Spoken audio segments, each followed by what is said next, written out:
এবার মোহাম্মদ সাল্লাল্লাহু আলাইহি সাল্লাম বলছেন যে আদম সন্তানই পাপী। উত্তর কি? খায়রুল খাত্তাইনা তাওয়াবুন, তবে সবচেয়ে উত্তম পাপী যে পাপ করার পরে বলে আস্তাগফিরুল্লাহ ওয়া আতুবু ইলাইহি, আমার ভুল হয়েছে ক্ষমা করো। আদম সন্তানই পাপী। উত্তম পাপীকে যে বলে আমার ভুল হয়েছে ক্ষমা করো। তো ইবলিস তো বলছে যে আমি আদম সন্তানকে জাহান্নামে নিয়ে যাবই, এটা আবারও আল্লাহর সামনাসামনি বলছে। তো এই কথার উত্তর কি? তখন আল্লাহ বলছেন যে ইবলিস শোন, ওয়া ইজ্জতি ওয়া জালালি ওয়া ইরতিফায়ে মাকানি, আমার সম্মানের কসম, আমার মর্যাদার কসম, আমার ইজ্জতের কসম, আমার উচ্চতার কসম, যে আমার কাছে ক্ষমা চাইবে আমি তাকে ক্ষমা করে দেব। ইবলিস বলল যে আমি তাকে পাপী করবই। তখন আল্লাহ বলছেন যে আমার সম্মান মর্যাদার কসম, আমার কাছে কেউ যদি ক্ষমা চায়, যতবার ক্ষমা চাইবে ততবার ক্ষমা করে দেব। সম্মানিত দিনী ভাই বোন, আপনারা যারা যেখানে আছেন, দয়া করে আপনাদের জন্য আমরা এসেছি, সময়কে মূল্যায়ন করুন। যারা আসেননি তারাই যে সফল তা নয়, আর যারা এসে চলে গেছেন তারাই যে সফল এটাও নয়। কেন আসেননি আর কেন চলে গেলেন এ উত্তর আমার কাছে নেই। তবে আসা উচিত ছিল, এবং শেষ পর্যন্ত বসে থাকা আপনি মুসলমান হিসাবে জরুরি কর্তব্য। আপনার কিছু না কিছু উপকার করবই করবো ইনশাআল্লাহ। বলি, মানুষের পাপ নেকি ওজন হবে বিচারের মাঠে, হিন্দুদের পাপ নেকি ওজন হবে না। কেন? তাদের নেকি নেই। পাপ নেকি ওজন হওয়ার জন্য দুইটা পাল্লা লাগে। ইহুদিদের পাপ নেকি ওজন হবে না। কেন? তাদের নেকি নেই। খ্রিস্টানদের পাপ নেকি ওজন হবে না। কেন? তাদের নেকি নেই। শিয়াদের পাপ নেকি ওজন হবে না। কেন? তাদের নেকি নেই। কাদিয়ানীদের পাপ নেকি ওজন হবে না। কেন? তাদের নেকি নেই। এইভাবে যারা আকীদায় মার খেয়ে গেছে তাদের পাপ নেকি ওজন হবে না। আল্লাহ তাআলা বলছেন, ফালা নুকিমু লাহু ইয়াউমাল কিয়ামাতি ওয়াজনা, বিচারের মাঠে আমি তাদের পাপ নেকি ওজন করব না। এই ছেলে, ঢং ঢং করে উঠে যাচ্ছে কেন? আপনার সামনে দিয়ে দেখতে পান না? যাবে কেন? তার কি প্রয়োজন? সম্মানিত দিনী ভাই বোন, আপনারা যে যেখানে আছেন দয়া করে একটু অল্প সময় ধীর স্থির হন। আমি বহুদিন বলেছি যে আমি আব্দুল্লাহ বিন ফজল রাহিমাহুল্লাহ নই যে আমি ভোর পর্যন্ত বক্তব্য দেব। উনি শুরু করলে ফজর সালাত পর্যন্ত কথা বলতেন। যারা দেখেছেন তাদের বিবরণ, আমি বাস্তব বক্তব্য শুনিনি। যখন তিনি মারা যান তখন আমি ইন্ডিয়ায়, তবে আমি তার কথার গতি শুনেছি, কি গতিতে তিনি বলতেন। মানে বলার গতিটা এমন ছিল যে মানুষ তার প্রয়োজনীয় পেশাব পায়খানাটা ভুলে যেত। এক খেয়ালে চেয়ে থাকতে থাকতেই সকাল হয়ে গেছে, কেউ বুঝতে পারতেন না কে কোন অবস্থায় আছে। সম্মানিত দিনী ভাই বোন, আল্লাহ তাআলা বলছেন মানুষের পাপ নেকি ওজন হবে। ফাম্মা মান খাফফাত মাওয়াজিনুহু ফাউম্মুহু হাবিয়া, যার নেকির পাল্লা হালকা হবে তার থাকার জায়গা হবে অতীব গভীর গহ্বর হাবিয়া। অমাদরাকা মাহিয়া, মুহাম্মদ সাল্লাল্লাহু আলাইহি সাল্লাম বলতে পারেন গভীর গহ্বর হাবিয়া নামক জাহান্নামটি কি? আমি বলি নারুন হামিয়া, তা হচ্ছে জ্বলন্ত উত্তপ্ত আগুন। فأما من ثقلت موازينه فهو في عيشة راضية। আর যার নেকির পাল্লা ভারী হবে তার থাকার জায়গা হবে অতীব সুখ স্বাচ্ছন্দ্যময় জান্নাত। তাহলে মানুষের পাপ নেকি ওজন হবে, এ কথা আল্লাহ বলছে। আবার বলছেন এক শ্রেণীর মানুষের পাপ নেকি ওজন করব না। ইউখাযু বিন নাওয়াসি ওয়াল আকদাম, তাদের মুখের সামনের দিক এবং পা ধরে জাহান্নামে নিক্ষেপ করা হবে, তাদের বিচার আচার নেই। তাহলে মূল কথা কি? বিচারের মাঠে নেকির পাল্লায় সবচেয়ে যেটা ভারী নেকি হিসাবে চাপানো হবে সেটা হলো ভালো চালচলনের নেকি। ইবাদতের জগতে সবচেয়ে ভারী নেকি সদাচরণের নেকি। ইবাদতের জগতে সবচেয়ে ভিন্ন ধরনের ব্যতিক্রম বিরল ইবাদত সলাত, নামাজ। এই ইবাদত মানুষের সাথে আপোষ করে না, অন্যান্য ইবাদত করে। সলাত মানুষের সাথে আপোষ করে না। আপোষ মানে হজ একটা ফরজ বিধান। আপনি বলছেন যে আমি এবছর যাব না, সামনেবার যাব, ঠিক আছে যান, অথচ ফরজ বিধান, এই যে আপোষ। যাকাত ফরজ বিধান, আপনি বলছেন যে আমি 2 মাস আগেই দিব, দেন। আপনি বলছেন যে 20 দিন পরে দিব, দেন, যাকাত দিলেই হলো, এই যে আপোষ। রমজান মাসের ফরজ সিয়াম, আপনি অসুস্থ, তা আপনি বলছেন আমি আজকে সিয়াম থাকতে পারছি না, থাকিয়েন না, ছেড়ে দেন, পরে করবেন, এই যে আপোষ। অথচ সব ফরজ বিধান। সালাত নামাজও একটি ফরজ বিধান, কিন্তু আপনার সাথে কোনো প্রকার আপোষ করে না। অজু করে সালাত আদায় করতে হয়, পানি নেই, তেমন করে করেন, মাটি নেই, এমনিতে করেন। কেবলার দিকে মুখ করে সালাত আদায় করতে হয়, কেবলা বুঝা যায় না, কেবলা ছাড়াই পড়েন। দাঁড়িয়ে সালাত আদায় করতে হয়, দাঁড়িয়ে থাকা যায় না, তো বসে থেকেই পড়েন। বসে থেকে যায় না, তো শুয়ে থেকেই পড়েন। পরিষ্কার কাপড় পরে সালাত আদায়, পরিষ্কার নেই, অপরিষ্কার যাতে পেশাব পায়খানা লেগে আছে সেটা পরেই পড়েন। কোনো কাপড়ই নেই, উলঙ্গ হয়েই পড়েন। এক ব্যতিক্রম ইবাদত পৃথিবীতে, মানুষের সাথে আপোষ করে না।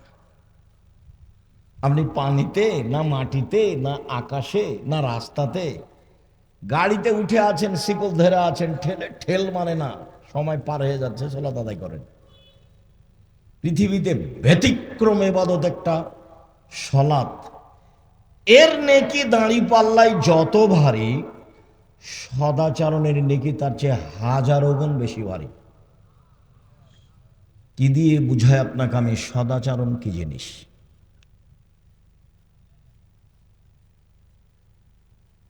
ইবাদতের জগতে হজ একটি বড় ইবাদত। হজ কবুল হয়ে গেল, লোকটা হয়ে যায় সেই দিনের মতো যেদিন তার মাতাকে জন্ম দিয়েছেন, নিষ্পাপ হয়ে যায়। এই হজের নেকি যত ভারী, সদাচরণের নেকি তার চেয়ে লক্ষ গুণ বেশি ভারী। কি দিয়ে বুঝায় আপনাকে আমি সদাচরণ কি জিনিস? আপনি দল করে, সংগঠন করে, নির্বাচন করে কোথায় চলে গেছেন আপনি নিজেই বুঝতে পারছেন না। আমি মানুষ না পশু? বুঝেও বুঝে না ওরা, অন্তর আছে বুঝে না, দেখেও দেখে না ওরা, চক্ষু আছে দেখে না, শোনেও শোনে না ওরা, কান আছে শোনে না। উলাইকা কালা নাম, তারা পশু প্রাণীর মতো, তারা গরু ছাগলের মতো, তারা কুকুর শ্রীগুলোর মতো, বালহুমাজাল, বরং তার চেয়ে খারাপ মানুষ। আমি বলিনি, এই কথা আল্লাহ তাআলা বলছেন। কুকুর সিগারেটের চেয়ে খারাপ। এটা তো বগড়া, মানে কি বলতে চাইলেন আব্দুল রাজ্জাক সাহেব? বলতে চাইলাম বোনকে জমি দেয় না, যৌতুক নেই, পশু প্রাণীর চেয়ে খারাপ। এই ছেলে, তোমার বাপকে যদি আমি কুকুর সিগারেটের চেয়ে খারাপ প্রমাণ করতে না পারি, সালাম দিয়ে উঠে চলে যাবো আজকে। তোমার বাপ তোমার যৌতুক নিয়েছে বেটা, কা পুরুষের সন্তান, কা পুরুষ, 24 ঘন্টার মধ্যে টাকা ফেরত দিবা। পরের টাকার মোটর সাইকেলে উঠো কেন? শরম হয় না, লজ্জা হয় না? তোমাকে তো আমি ভিক্ষা করে খেতে বলেছি, এটা আজকের কথা নয়। আমি 90 সাল থেকে তোমরা বাপ বেটাকে ভিক্ষা করতে বলছি। ভিক্ষা ভালো নয়, তবে জায়েজ। উপার্জনের পথ 4টে, ভিক্ষা তার মধ্যে নেই। 1, দিন মজুরি, সন্ধ্যায় টাকা শেষ হবে। 2, চাকরি, সাধারণত 25 দিনে শেষ হবে। 3, জমি চাষ, হয় সমান সমান, না হয় লস। 4, ব্যবসা। ব্যবসা, তখন আল্লাহ রাসূল বলছেন সত্যবাদী বিশ্বস্ত ব্যবসায়ীরা নবীদের সাথে জান্নাতে থাকবেন। ইব্রাহিম আলাইহিস সালামের সাথে থাকতে পাবেন বাদামের ব্যবসা করে। বাদাম, চীনা বাদাম, 200 টাকা, যদি সত্যবাদী হন। গাইবান্ধা থেকে বগুড়া আসছে ট্রেন, তো আমি আছি সেদিন, কেন যে আসছি ট্রেনে, তা আমি বলছি এই ছেলে একটু বাদাম দাও তো আমাকে 100। তো দিচ্ছে, তো আমি দেখি তোমার দাঁড়িটা আমি ধরে দেখি, তো দেখ একটু দেখি, আমি ধরে দেখি, তো দিল, একটু কমে গেল। তো বলছে কম দিচ্ছ যে? সবাই খেয়ে নেয় তো, 2টা একটা করে খেয়ে নেয়। যে মানুষ দেখছো, ওও বিপদে, আর এই মানুষ এরাই জালেম। এ বুঝতে পারে না যে 200 টাকার ব্যবসা করে, আমি যে 2টা নিচ্ছি, আরো যে 2জন 2টা নিল, এটাই হলো সীমা লঙ্ঘন, এটা হলো জুলুম, এটা হলো সীমা লঙ্ঘন। জুলুম করিয়েন না। যদি খুব বেশি করেন তাহলে আধ সামদ দেখতে দেখতে নাই, আর যদি একটু তার চেয়ে কম হয় তাহলে 2-3 মিনিট, এই যে ফেরাউন, এই যে ডুবলো ডুবলো ডুবলো, এই নেই। আর যদি তার চেয়ে একটু কম করেন, মানে জুলুম করেন জাতির উপরে, 45 মিনিট। জুলুম করবেন না জীবনে মানুষের সাথে, সাধারণ হয়ে বাঁচেন। অত্যাচার, রাহাজানি, মারামারি, অন্যায়, অবিচার, লুটতরাজ, জেল হাজত, এগুলো থেকে বেঁচে থাকেন। মাটির মানুষ, অল্প দিন বাঁচতে এসেছেন, বাস প্রতিশোধ নেবেন না, আর মানুষের বদনাম করবেন না, যা হবে হবে। প্রতিশোধ নেবেন না, বদনাম করবেন না, যা হবে হবে। 2টা কাজ হাতে নেবেন, প্রতিশোধ নিব না, বদনাম করব না, যা হবে হবে। পথ সহজ। শুনুন, সুন্দর করে অজু করলে, পায়ে হেঁটে মসজিদে গেলে, সলাতার পরে বসে বসে জিকির করলে, লোকটা হয়ে যায় সেই দিনের মতো যেদিন তার মাতাকে জন্ম দিয়েছে, নিষ্পাপ হয়ে যায়। সুন্দর করে অজু করে পায়ে হেঁটে মসজিদে গেলে, সলাতের পরে জিকির আজকার করলে, লোকটা হয়ে যায় সেই দিনের মতো যেদিন তার মাতাকে জন্ম দিয়েছেন, নিষ্পাপ হয়ে যায়। রাসূল সাল্লাল্লাহু আলাইহি সাল্লাম বলছেন, আমি কি তোমাদের একটা কাজের কথা বলে দিব না, যাতে পাপ মিটে যায়, মান বেড়ে যায়? পাপ মিটে যায়, মান বেড়ে যায়, বলেন না সেটা কি আল্লাহ নবী? পাপ মিটে যাবে, মান বেড়ে যাবে। তখন আল্লাহ রাসূল বলছেন, আরে সুন্দর করে অজু, পায়ে হেঁটে মসজিদ, আর সলাতের পরে বসে বসে জিকির। লোকটা যখন এরকম করলো, তার মরে যাওয়া ভালো, তার বেঁচে থাকা ভালো, তার মরে যাওয়া ভালো, তার বেঁচে থাকা ভালো। লোকটা হয়ে গেছে সেই দিনের মতো যেদিন তার মাতাকে জন্ম দিয়েছে, নিষ্পাপ হয়ে গেছে।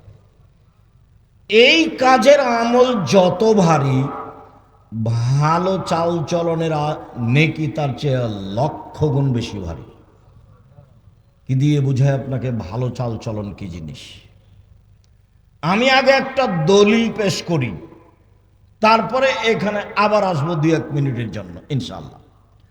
আবু দারদা রাদিয়াল্লাহু তাআলা আনহু বলেন, রাসূল সাল্লাল্লাহু আলাইহি ওয়াসাল্লাম বলেছেন, ইন্না আসকালা শাইইন ইদাউ ফি মিজানিল মুমিনি ইয়াউমাল কিয়ামা খুলুকুন হাসান। বিচারের মাঠে আদম সন্তানের নেকির পাল্লায় সবচেয়ে যেটা ভারী নেকি, সবাই তো বুঝতে পারবেন, ওটা ইসিম তাফজিল, মানে অধিক ভারী। সবচেয়ে যেটা ভারী নেকি চাপানো হবে সেটা হলো সদাচরণের নেকি। এ কথা আমি বলিনি, এ কথা মুহাম্মদ সাল্লাল্লাহু আলাইহি সাল্লাম বলেছেন। সবচেয়ে ভারী নেকি ভালো চালচলনের নেকি। ভালো চালচলন সবাই বুঝি। তোমরা কি দায়িত্বশীল? তোমরা যারা দাঁড়িয়ে আছো তারা দায়িত্ব পালন করলে ভালো কথা করো, আর তোমরা যারা দায়িত্ব পালন করছো তোমাদের সতর্ক করছি রাস্তায় যেন কেউ দাঁড়িয়ে না থাকে। হয় আসতে হবে, না হয় চলে যেতে হবে। হয় ভিতরে এসে বসতে হবে, না হলে চলে যেতে হবে। আমি নির্বাচনের জন্য আসিনি, আমি ঢং দেখতে আসিনি। আপনার যদি অনুকূলে হয় থাকেন, আমি আপনার জন্য এসেছি। যদি আপনার অনুকূলে না হয়, রাত অনেক হয়ে গেছে, বাড়ি যান। আপনি এখানে গল্প করছেন কেন? নিজেকে পশু প্রাণী মনে করছেন কেন? আমি তো আপনাকে পশু প্রাণী মনে করিনি, আপনাকে তো আমি মানুষ মনে করছি, এবং আমি আপনার জন্য এসেছি। আপনাকে আমি অন্তর থেকে ভালোবাসি। আপনি আমার দিনী ভাই, আপনি আমার দিনী বোন। আমি আপনার জন্য এসেছি, আপনার কিছু না কিছু উপকার করবই করবো ইনশাআল্লাহ।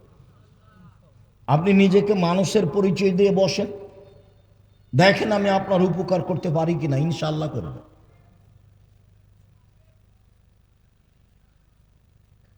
ভালো চালচলন সবাই বুঝি।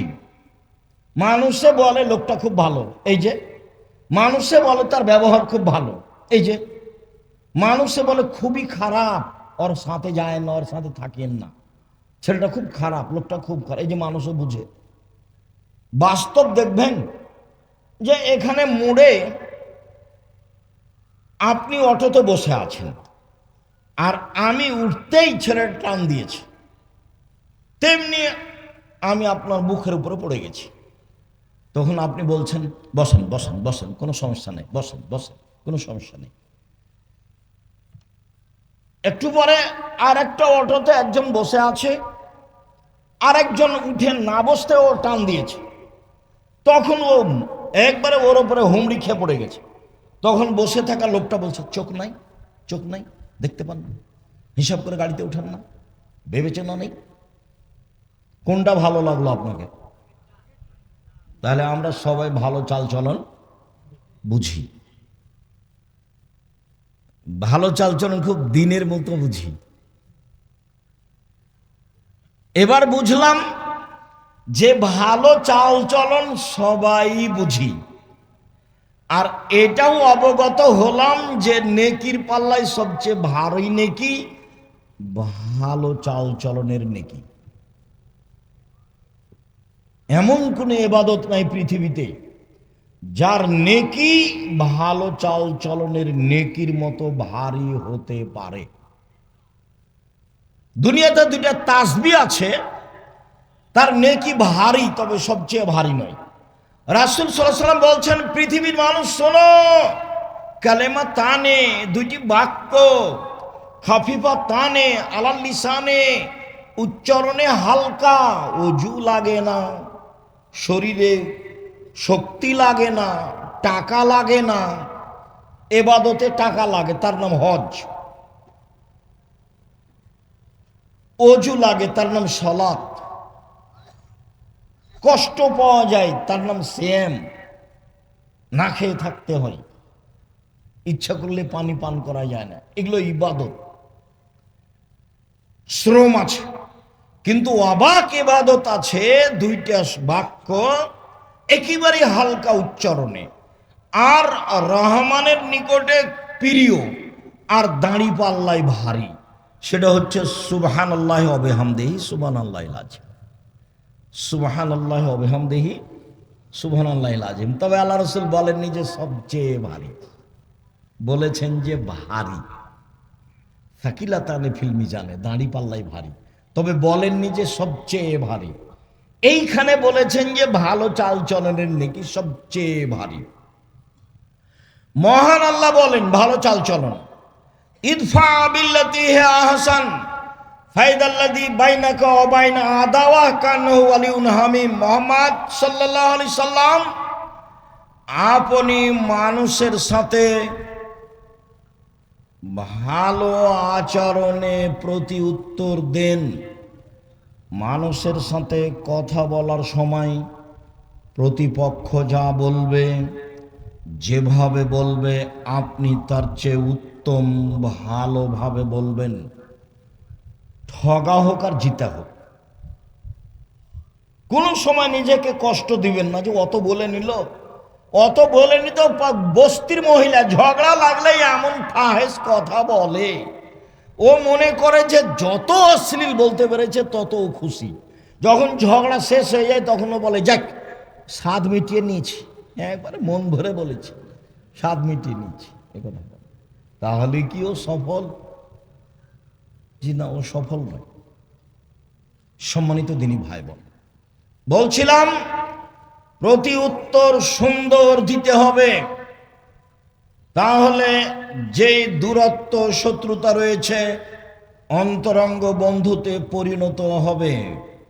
মহান আল্লাহ বলেন ওয়াজাদিলহুম বিল্লাতী হিয়া আহসান। মুহাম্মদ সাল্লাল্লাহু আলাইহি সাল্লাম শুনুন, তর্ক বিতর্কে, বাক বিতণ্ডে, শক্ত প্রতি উত্তরের সময় প্রতিপক্ষ যা বলে আপনি তার চেয়ে উত্তম বলুন। প্রতিপক্ষ যা বলে আপনি তার চেয়ে উত্তম বলুন। আপনি উত্তম বলতে বাধ্য, কখনো জোর করে কিছু করবেন না, জোর করে মনের সুবিধা নিবেন না। মহান আল্লাহ বলেন ফাবিমা রাহমাতিম মিনাল্লাহ লিনতা লাহুম ওয়ালাউ কুনতা ফাজ্জান গালিজাল কালব লানফাজ্জু মিন হাওলিক। মুহাম্মদ সাল্লাল্লাহু আলাইহি সাল্লাম, আল্লাহর পক্ষ থেকে বড় দয়া যে আপনি নরম আচরণের হয়েছেন, আপনার আচরণটা নরম। যদি আপনি কর্কশ হতেন, আপনার স্বভাবটা যদি ভালো না হতো, তাহলে মানুষ আপনার পাশ থেকে সরে যেত। শুনুন, ফাফু আনহুম, আপনি মানুষকে মাফ করুন। জীবনে প্রতিশোধ নেবেন না, শুধু মাপ। প্রতিশোধ নেই, শুধু মাপ। দেখা যাক কি হয়, কত লস হয়। শুনুন, ওয়াস্তাগফির লাহুম, আপনি মানুষের জন্য ক্ষমা চান। আপনাকে গালি দিয়ে যে পাপ করেছে, আপনি পাল্টা বলুন আল্লাহ, ও আমাকে গালি দিয়ে পাপ করেছে, তুমি তাকে ক্ষমা করে দাও। প্রতিপক্ষর সিম গাছ, আপনার সিম গাছ প্রতিবেশীর ছাগলে কেটে দিয়েছে, একবার সিম ধরবে এই সময়, তখন প্রতিপক্ষ কিছু গালি দিয়েছে, তো আপনার স্ত্রীও গালি দিয়েছে। তখন আপনি বাড়িতে আসতে আপনার স্ত্রী আপনাকে বলেছে, তখন আপনি বলেন তাকে গিয়ে যে আপনার ছাগলে আমার সিম গাছ খেয়ে নিয়েছে, এই জন্য আমার স্ত্রী আপনাকে কিছু বলেছে, তাই আমি ক্ষমা চাইতে এসেছি। পারবেন? ইনশাল্লাহ। চুপ হয়ে গেলেন যে? আজকে এখান থেকে উঠে বড় ভাইকে ক্ষমা করে দিতে হবে, ওরই কারে গন্ডগোল হয়েছে, কথা হয় না অনেক দিন থেকে। আর আপনার মায়ের সাথেই ছেলে, তোমার মায়ের সাথে তোমার চাচি যেটা বড়, ওর সাথে আর কথা হয় না। গন্ডগোল কিন্তু তোমার চাচির কারণেই হয়েছে। তোমার মাকেই ক্ষমা নিতে হবে, আজকেই নিতে হবে, আজকেই। এবং নির্বাচন করতে গিয়ে যত মানুষের বদনাম করেছো, 24 ঘন্টার মধ্যে ক্ষমা নিতে হবে। আর জীবনে এগুলো কাজ করিও না, এই কাজে আসিও না। উপার্জন একটা বাছাই করো, প্রয়োজনে বাদাম বিক্রি, প্রয়োজনে কলা বিক্রি, এই পথে আসিও না, এই পথ জায়েজ নয়। মহান আল্লাহ বলেন আল্লাযীনা ইনফিকুনা ফিস সাররাই ওয়াজ যাররাই ওয়াল কাযিবিনাল গায়জ ওয়াল আফিনা আনিন নাস। পৃথিবীর মানুষ, 3 শ্রেণীর মানুষ জান্নাত পাবেই। এক, সচ্ছল অসচ্ছল অবস্থায় দান করে যে। 2, রাগকে দমন করে যে, 3 মানুষকে মাফ করে যে, এরা জান্নাতে যাবেই। রাগ দিয়ে কাজ নেবেন না। লাইসা সাদীদু বিসুরা, আছাড় দিয়ে ফেলে দিতে পারলে ক্ষমতাশীল হয় না। আল্লাযী ইয়ামলিকু নাফসাহু ইনদাল গাযাবে, শক্তিশালী সেই। রাগের সময় যে নিজেকে ধরে রাখতে পারে সে হলো শক্তিশালী। খবরদার ঝগড়ায় প্রতিবেশীকে গালি দিবেন না, প্রতিবেশীকে মারতে যাবেন না, ভাই ভাই ঝগড়া করবেন না। আমাদের গ্রামে একদিন দেখেছি 2 ভাই ঝগড়া করছে, দিয়ে সব জিনিসপাতি ভাগ করতে লাগলো, দিয়ে ঢেঁকিটা কেটে ভাগ করে নিল। এটা আমার চোখের সামনে, আমরা দৌড়িয়ে গেছি, খুব ঝগড়া। তারপরে বলছে একজন আর একজনকে, থাম, আমার এই ভিটে বাড়ি তোর কাছে বিক্রি করব না, এমন এক মানুষের কাছে বিক্রি করে যাব যে তোকে গুতাতে পারে। এক ভাই আর এক ভাইকে বলছে। আর আজকে আপনাকে বলছি, ভাই ভাইয়ের সাথে যে গন্ডগোল আছে আজকেই মিটাতে হবে, আগামীকাল সন্ধ্যা পার না হয় যেন, মিটাতেই হবে। এবং আপনাকে তার হাত ধরে এই সম্পর্ক গড়তে হবে। যতদিন পর্যন্ত সম্পর্ক না ঠিক হয়েছে ততদিন পর্যন্ত ইবাদত কবুল হয় না। মৌলানা সাহেবেরা খুব বিপদে আছে। মৌলানা সাহেবরা কি আছে? খুব বিপদে আছে। একজন বিপদে পড়লে আর একজন বলে ঠিক হয়েছে, ঠিক হয়েছে, ঠিক হয়েছে, উচিত হয়েছে, উচিত হয়েছে। তোমাদেরও তাই অনেক আছে। ভাইজান আপনাকে সতর্ক করছে, খুব সাবধান। 3 শ্রেণীর মানুষ জান্নাতে যাবেই। তার 3 নম্বরে যারা মাফ করতে পারে। সদাচরণ কি জিনিস? নওয়াস ইবনে সামান রাদিয়াল্লাহু তাআলা আনহু বলেন, আমি আল্লাহর নবীকে জিজ্ঞাসা করলাম, আল্লাহর নবী, মাল বিররু ওয়াল ইসম, একটু বলেন তো আল্লাহর নবী, পাপ কি জিনিস, নেকি কি জিনিস? আল্লাহ রাসূল একটু বলেন তো, পাপ কি জিনিস, নেকি কি জিনিস? তখন আল্লাহ রাসূল বলছেন, আল বিররু হুসনুল খুলুক, নেকি হলো ভালো চাল চলন। বললেন না যে নেকি হলো হজ, বললেন না যে নেকি হলো কোরআন তেলাওয়াত, বললেন না যে নেকি হলো সালাত, বললেন যে নেকি হলো ভালো চাল চলন, নেকি হলো সদাচরণ, নেকি হলো ভালো আচরণ। মোজাইনা কাবিলার একজন সাহাবী বলছেন, কালু, সাহাবীগণ বললেন, ইয়া রাসূলুল্লাহ, মা উতিয়াল ইনসানু মা খায়রু মাতিল ইনসানু, মানুষকে যত নেয়ামত দেওয়া হয়েছে তার সবচেয়ে উত্তম কোনটা? আল্লাহ রাসূল বলেন তো, সবচেয়ে উত্তম নেয়ামত কোনটা? সবচেয়ে উত্তম হাত নেয়ামত। এটা কাকে জিজ্ঞাসা করলে বুঝতে পারবেন? যার 1 হাত নেই তাকে। পা নিয়ামত, কাকে জিজ্ঞাসা করলে বুঝতে পারবেন? যার 1 পা নেই তাকে। যার 2 পা নেই আরো বুঝেও পা কত বড় নিয়ামত। তা আল্লাহ মানুষকে অনেক নিয়ামত দিয়েছেন, জমি জায়গা, বাড়ি ঘর, স্ত্রী, আহাল পরিবার, টাকা পয়সা, হাত পা চোখ, এগুলো সব নিয়ামত। বলেন তো আল্লাহ রাসূল সবচেয়ে উত্তম কোনটা? তখন আল্লাহ রাসূল সাল্লাল্লাহু আলাইহি ওয়াসাল্লাম উত্তরে বলছেন, আল খুলুকুল হাসান, ভালো আচরণ। আল খুলুকুল হাসান, ভালো আচরণ। এই ছেলে, একটু খেয়াল করে থাকবেন, কিছুক্ষণ ধৈর্যের পরিচয় দিবেন। মানে কথার দাম আছে, ভুল পথে যাবেন না। কিছুক্ষণ অপেক্ষা করবেন, আমরা খুব তাড়াতাড়ি কথা শেষ করব ইনশাআল্লাহ। তো রাসূল সাল্লাল্লাহু আলাইহি সাল্লাম বললেন যে মানুষকে আল্লাহ যে নেয়ামত দিয়েছেন তার সবচেয়ে উত্তম নেয়ামত হলো ভালো আচরণ। আব্দুল্লাহ ইবনে আমর রাদিয়াল্লাহু তাআলা আনহু বলেন, রাসূল সাল্লাল্লাহু আলাইহি সাল্লাম বলেছেন,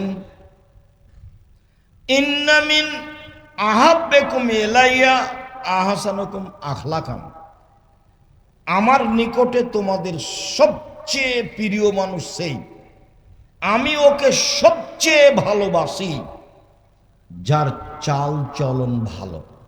মুহাম্মদ সাল্লাল্লাহু আলাইহি সাল্লাম সবচেয়ে কাকে ভালোবাসেন? যার চাল চলন ভালো, যে তাহাজ্জুদ গুজার তাকে নয়, যে প্রতি মাসে উমরা করতে যায় সে নয়, যে প্রতি বছর হজ করতে যায় সে নয়। আব্দুল্লাহ ইবনে আমর রাদিয়াল্লাহু তাআলা আনহু বলেন, রাসূল সাল্লাল্লাহু আলাইহি সাল্লাম বললেন, ইন্না মিন খিয়ারিকুম আহসানুকুম আখলাকান, তোমাদের মধ্যে সবচেয়ে ভালো মানুষ যার চাল চলন ভালো। আমার কাছে সবচেয়ে প্রিয় মানুষ যার চাল চলন ভালো। আব্দুল্লাহ ইবনে আমর রাদিয়াল্লাহু তাআলা আনহু বলেন, একদা আল্লাহ রাসূলকে বলা হলো, আল্লাহ রাসূল আইয়ুনাসে আফজাল, সবচেয়ে ভালো মানুষ কে? দেখেন তো কি উত্তর আছে। আল্লাহ রাসূল একটু বলেন তো সবচেয়ে ভালো মানুষ কে? তখন আল্লাহ রাসূল সাল্লাল্লাহু আলাইহি ওয়াসাল্লাম বলছেন, সাদকুল লিসান মাহমুমুল কালব, সত্যবাদী যে অন্তর পরিষ্কার যার, সেই ভালো মানুষ। সত্যবাদী যে অন্তর পরিষ্কার যার। তখন সাহাবীগণ বললেন, সত্যবাদী এটা বুঝি, কিন্তু মাহমুমুল কালব এই কথা বুঝি না, এটা কি? তখন আল্লাহ রাসূল বলছেন, আন-নাকিয়্যু ওয়াত-তাকিয়্যু, স্বচ্ছ পরহেজগার, স্বচ্ছ পরহেজগার, স্বচ্ছ পরহেজগার, সেই হলো সবচেয়ে ভালো মানুষ। তখন আল্লাহ রাসূল আবার বলছেন, শোনো, স্বচ্ছ মানুষ কে? এক, লা ইসমা আলাইহি, যার পাপ নেই সে, পাপ করলে ক্ষমা চায়। দুই, অলা বাগিয়া, সীমালঙ্ঘন নেই যার। তিন, অলা গিল্লা, আত্মসাৎ নেই যার। চার, অলা হাসাদা, হিংসা নেই যার। এক, পাপ নেই যার। মনে থাকবে না মনে হয়? পাপ নাই কার? পাপ হলে ক্ষমা চাই যে তার, এটা যে মনে থাকবে না? একবার তো বলা হয়েছে প্রথমে যে আদম সন্তানই পাপী, এখন পাপ নাই কার, তাহলে কার বলবেন? পাপ হলে ক্ষমা চাই যে তার পাপ নেই। দুই, সীমালঙ্ঘন নেই যার, সেই ভালো। যে একটা দুটা বাদাম নিয়ে নেয় সেও সীমালঙ্ঘন করে। তিন, আত্মসাৎ নেই যার। আব্দুল্লাহ বক্তব্য বলছে যে ন্যায়পরায়ণ আর আমানতদার আর সত্যবাদী যদি নেতা হয়, তাহলে অর্ধেক শাসন দেশে কায়েম হয়ে গেছে। মানে 1999 জন দায়িত্বশীলকে আপনি পাবেন না যে তার ভিতরে আমানতদারি আছে। 10-এর পয়সাকেও ভাগ করে নেই। আল্লাহর নবী বলছেন, বিচারের মাঠে 3 শ্রেণীর মানুষের সাথে আল্লাহ কথা বলবেন না। তার এক শ্রেণী হচ্ছে মালিকুন কাযাব, মিথ্যুক দায়িত্বশীল।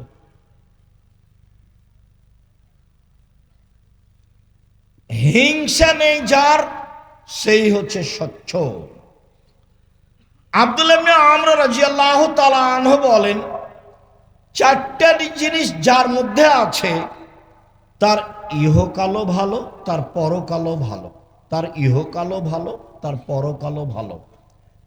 এক, হিফজ আমানাতিন, আমানতের রক্ষা। দুই, সিদক হাদিসিন, সত্য কথা।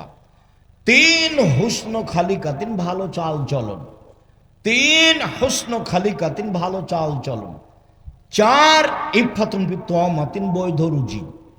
শেষ পর্যন্ত ভিক্ষা করতে রাজি আছি, শ্বশুরের কাছে টাকা নিব না, আগামীকাল সন্ধ্যা হতে হতে শ্বশুরকে টাকা ফেরত দেব।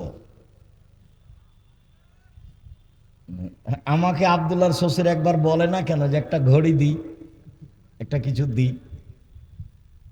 কই একবারও বলে না। আব্দুর রহমানের শ্বশুরও বলে না, আব্দুর রহমানের শ্বশুরও কেউ বলে না, একটু কিছু বলে না, একটু কাপড় চুপড় দিয়ে ঈদ বকরা দিয়ে সেটাও বলে না, সাহসী নেই। আমাকে এ যাবৎ আমি কোনো মসজিদে গেছি খুতবা দিতে, সেই মসজিদের সভাপতি সেক্রেটারি আমাকে কিছু বলবে এরকম সাহসের সভাপতি সেক্রেটারি আমি 90 সাল থেকে এ যাবৎ দেখিনি। আমি কোনো জালসায় গেছি, কেউ আমাকে কিছু বলবে যে এটা আপনি করেন বলেন, আমি 90 সাল থেকে না এখন পর্যন্ত এরকম দেখিনি। এই 2-3 দিন আগে কোথায় কথা বলতে গেছিলাম, তো এমপি এসছে, তো বলছে মধ্যে একটু সময় চাচ্ছে। সেটা তোমার সাহসটাই অন্যায় হয়ে গেছে। একজন এসে বলছে আমি আব্দুর রাজ্জাক বিন ইউসুফ বক্তব্য দিচ্ছি, আর একজন আমার বক্তব্যের মধ্যে কথা বলবে, এই কথাটা বলাই অপরাধ, এই কথা বলাই অপরাধ। আল্লাহ আমাকে এখন এরকম পিছে নিয়ে যায়নি। সম্মানিত দিনী ভাই বোন, আমি ভালো অবস্থায় আছি, কোনো সময় আমাকে পিছনে যাওয়া আমি দেখতে পাই না। জামিয়া সালাফিয়া ডাঙ্গিপাড়া পবা রাজশাহী 50 বিঘা জমির উপরে, আলহামদুলিল্লাহ। জামিয়া সালাফিয়া রূপগঞ্জ নারায়ণগঞ্জ 100 বিঘা জমির উপরে। কত? 100 বিঘা, যেটা ভাবাই মুশকিল, ভাবাই মুশকিল। যেটা মহিলা শাখারে 70 বিঘা জমির উপরে, যেটা দিনাজপুর সেটা 20 বিঘা জমির উপরে, আর অনেক জেলাতে জমি, বরিশালে চলমান, চট্টগ্রামে চলমান, রাজশাহীতে চলমান, ময়মনসিংহে চলমান, ঢাকায় চলমান, বগুড়া তো আরম্ভ হবে ইনশাল্লাহ। কোথায় যেন আশেপাশে জমি আছে, সাবগ্রাম, ইনশাল্লাহ 700 মক্তব চলে, 700, 2-1টা নয়, 16 থেকে 20 হাজার পত্রিকা ছাপে। আল ইতেসাম পত্রিকা আছে, তারপর কিশলয় পত্রিকা আছে, আরবি পত্রিকা আছে, অনলাইন আল ইতেসাম টিভি আছে, করজে হাসানার ব্যবস্থা আছে, অসহায় মানুষের পাশে দাঁড়ানোর ব্যবস্থা আছে, আলহামদুলিল্লাহ। সম্মানিত দিনী ভাই বোন, আমি যেটা দাবিতে রেখেছি সেটা দোয়া, যেখানে দোয়া করবেন আল্লাহ তুমি জামিয়া সালাফে কবুল করো। 5000-এর বেশি ছেলে মেয়ে আছে পড়ে, 300-র বেশি শিক্ষক শিক্ষিকা আছেন। সম্মানিত দিনী ভাই বোন, 500-র অধিক এতিম অসহায় আছে। অনেক ব্যবস্থাপনা, বিশাল ব্যবস্থাপনা, আলহামদুলিল্লাহ। মনটা কোনোদিন খাটো করবেন না, ছোট করবেন না, মানুষের কাছে নিজেকে কোনোদিন খাটো করবেন না। মাওলানা সাহেবের একা বলি, মানুষের কাছে পথ খরচ চাইবেন না, যে আমাকে বক্তৃতা দিতে যাব আমাকে অগ্রিম কিছু 500 টাকা দেন, পথ খরচ চাইবেন না, ওর কাছে জিম্মি হতে হবে না। এটা দাওয়াতি কাজ, যাওয়ার সময় তার কাছে টাকা নেওয়ার জন্য বসে থাকতে হবে না। গাড়িতে উঠে গাড়িটা টান দেন, দেখা যাক কি হয়, চিন্তা করবেন, পরের দিন আপনার কাছেও যাবে, আর নাই গেল তাতে কি আছে। মাওলানা সাহেবরা নিজেকে বিক্রি করে দিচ্ছে, শতকরা 95 জন বক্তা মিথ্যুক, শক্ত তদন্ত করলে আরো বাড়বে। শতকরা 98 জন মুফাসসির মিথ্যুক। আল্লাহর উপরে ভরসা করে চলতে হবে। উপরে ফায়সালা হলে নিচে সহজ, উপরে ফায়সালা না হলে নিচে কঠিন। শ্বশুরের কাছে টাকা নিয়ে এক সন্ধ্যা কাটানোর চেষ্টা করবো না, ভুল হিসাব। ফার্নিচার আগামীকাল ফেরত দিবা, খাটখাটলা চৌকি বাক্স যা নিয়েছে সব ফেরত দিয়ে দিবা। ইফাতুন ফি তোয়ামাতিন, বৈধ রুজি। রাসূল সাল্লাল্লাহু আলাইহি ওয়াসাল্লাম বলেন, তাকে জিজ্ঞাসা করল আল্লাহর নবী, মানুষ সবচেয়ে বেশি বেশি জান্নাতে যায় কি পদ্ধতিতে? কিভাবে সবচেয়ে বেশি জান্নাতে যাবে? তখন আল্লাহ রাসূল বললেন, হুসনুল খলক, ভালো চাল চলন যার, তারাই বেশি জান্নাতে যাবে। রাসূল সাল্লাল্লাহু আলাইহি সাল্লাম বললেন, পৃথিবীর মানুষ শোনো, আমি জান্নাতুল ফেরদাউস নিয়ে দেব ভালো চাল চলন যার তাকে। তিনি বললেন, আনা জাইমুন বে বাইতিন ফিরাবাজিল জান্নাহ লিমান তারাকাল মেরাহ ওয়াইন কানা মুহিক্কান। পৃথিবীর মানুষ শোনো, তোমরা যদি তর্ক ছেড়ে দাও, সত্য হলেও তর্ক। আব্দুর রাজ্জাক সাহেব এটা বলেছেন, আরে না এটা বলেছেন, আরে না এটা বলেছেন। আসসালামু আলাইকুম, আমি গেলাম, আপনি থাকেন, আমি তর্ক করতে রাজি নই। আল্লাহ নবী বলছেন, একে আমি জান্নাতে একটা ঘর নিয়ে দেব। আবার তিনি বলছেন, ওয়ানা জাইম বে বাইতিন ফিরাবাজিল জান্নাহ লিমান তারাকাল কিদবা ওয়াইন কানা মাঝে। মজাক করে হলে যে মিথ্যা কথা বলবে না, আমি মুহাম্মদ সাল্লাল্লাহু আলাইহি সাল্লাম তাকে একটা জান্নাতে ঘর নিয়ে দিব। তিনি বলেন, ওয়া আলাল জান্নাহ লিমান হাসানা খলকাহু। পৃথিবীর মানুষ শোনো, যে